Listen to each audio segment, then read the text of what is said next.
મને લાગે છે કે રાજકોટ અને ગોંડલ વચ્ચે કોઈ જગ્યા ખાલી નથી.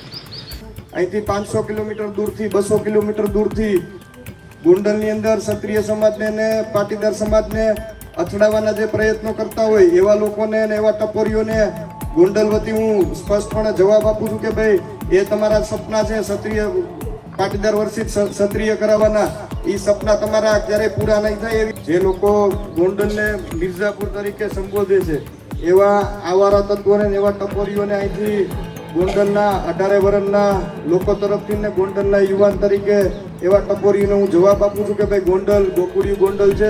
જે લોકો ગોંડલને મિર્ઝાપુર તરીકે સંબોધે છે એવા આવારા તત્વોને એવા ટપોરીઓને અહીંથી ગોંડલના 18 વર્ષના લોકો તરફથી ને ગોંડલના યુવાન તરીકે એવા ટપોરીઓને હું જવાબ આપું છું કે ભાઈ ગોંડલ ગોકુળિયું ગોંડલ છે. સર ભગવતસિંહનું ગોંડલ છે અને ગોંડલની અંદર તમામ સમાજના લોકો 18 વર્ષના લોકો એક થઈ અને રહે છે. ભવિષ્યમાં પણ ગોંડલની અંદર કોઈ પણ જાતના જ્ઞાતિ જાતિના વાળાઓ છે નહીં. ગોંડલ ટીમ ગોંડલ તરીકે ભૂતકાળમાં કામ કર્યું છે. ભવિષ્યની અંદર પણ ગોંડલના પટેલ સમાજના વડીલો, ક્ષત્રિય સમાજના વડીલો, 18 વર્ષના લોકો સાથે રહી અને મજબૂતાઈથી ગોંડલની અંદર રહેવાના છે. એની ગોંડલના દીકરા તરીકે આપ સૌને હું ખાતરી આપું છું.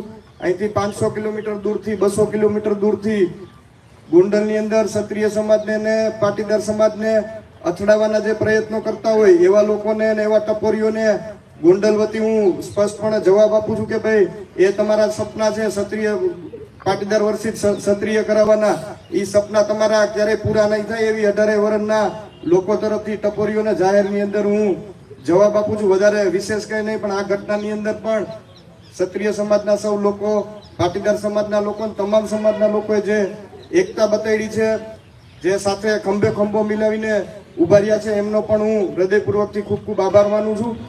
અને વિશેષમાં કે ભાઈ જે કેસો થઈ ગયેલા છે એની પણ આપ સૌને પટેલ સમાજ વતી અને દરબાર સમાજ વતી ખાતરી આપું છું કે ભાઈ એનું પણ આવનારા સમયમાં હાઈકોર્ટની અંદર સુખદ સમાધાન થઈ અને યોગ્ય રસ્તો નીકળી જશે એવી આપ સૌને હું ખાતરી આપું.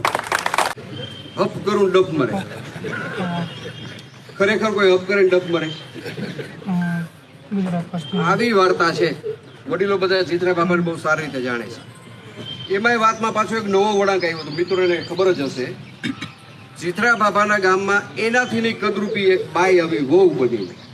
એટલે જીથરા બાબાને દુઃખ થયું, મારું નામ કોણ લેશે હવે. મારી વાત સમજાય છે ને મિત્રો?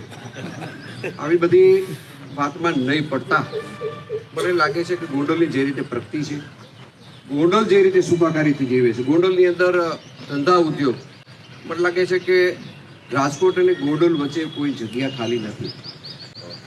મને એવું દેખાય છે કે આ શાંતિનું પરિણામ છે, અહીં સલામતીનું પરિણામ છે. આ બધા ભેગા મળીને આજે આ મેળાસામાં કોઈ ક્ષત્રિય અને પાટીદાર બે જ નથી, લગભગ સમાજ માનો કે 18 આલામાની અંદર છે.